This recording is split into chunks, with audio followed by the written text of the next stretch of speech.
Hi everyone, I'm Wenling from Team 5 and my teammates include Xingwen, Yongchun and Phyllis. Our project aims to simulate the Singapore and Johor checkpoints.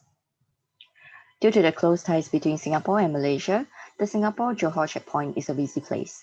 Every day, tens of thousands of people cross through the checkpoint to go from Singapore to Johor, whether they are work pass holders or local tourists. But how are these checkpoints maintained? What can be done to enhance and improve upon the checkpoint? How can we better understand the impact of policies on a larger scale? This is where our project comes in.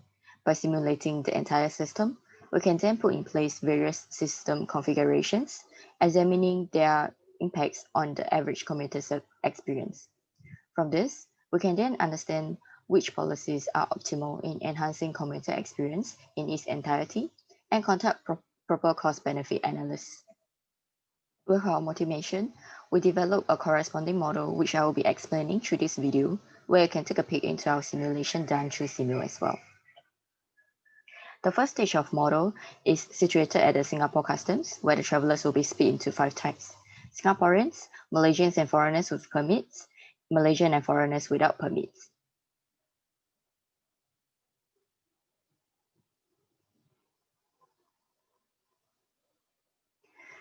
The Singaporeans and permit holders will be allowed to utilize the scanners, which have a shorter processing time, while non-permit holders will have to go through the slower manual counters. After passing through the customs, travelers will go to the bus terminal for a short bus ride to Johor.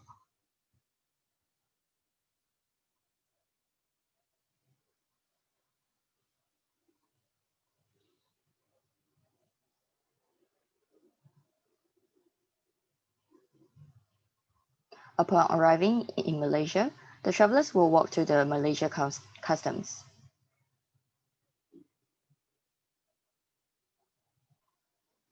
Here, the Malaysians will go through the scanners, while the rest will go through the manual counters. The scanners are faster.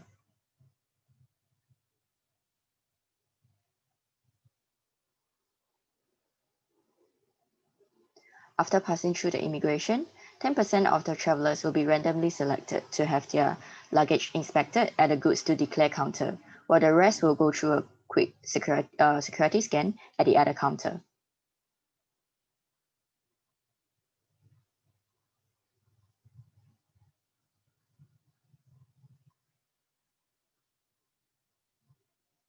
The simulation ends after the baggage clearance.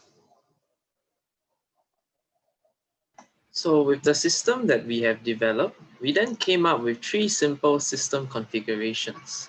The first is to automate all the manual servers, mimicking the scenario in which the scanners are applicable to foreigners as well, and the servers are replaced accordingly. The second is doubling the frequency of bus arrivals at the checkpoint in serving commuters and examining its impact on commuter time spent within the system. The last scenario is a combination of the prior two configurations. So with that, implementing the above, we obtained some very interesting results which I will share now. So with the first scenario, the queue length at each server was half when they were replaced with scanners. This corresponded to the magnitude of increase in the service rate where we set the scanners to have double the efficiency of servers.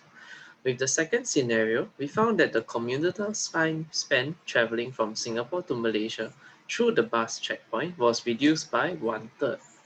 And with both scenarios combined, we actually discovered a bottleneck in the entire system, the baggage checkpoint. This experienced a 34% increase in the number of commuters queuing. This highlighted how the bottlenecks of the entire system can shift depending on the system configuration. So moving on, in conclusion, to simulate a massive system is no easy task. In fact, we only managed to simulate a small fragment of the entire checkpoint.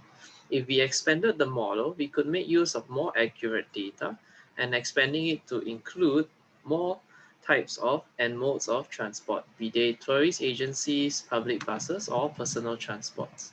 Furthermore, new system configurations can be put in place in order to better examine and understand the system as a whole, and to better evaluate the effectiveness of various policies.